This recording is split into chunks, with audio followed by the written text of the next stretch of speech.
city has come. The city has put dirt where the water broke into the sand.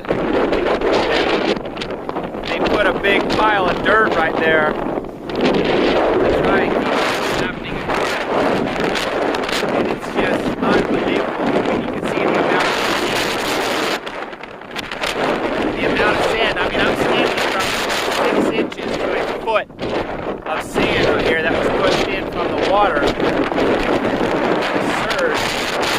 You got all this straw and stuff around the drain, the storm drain, which apparently is not now. But you see one of the city trucks is still out here right now.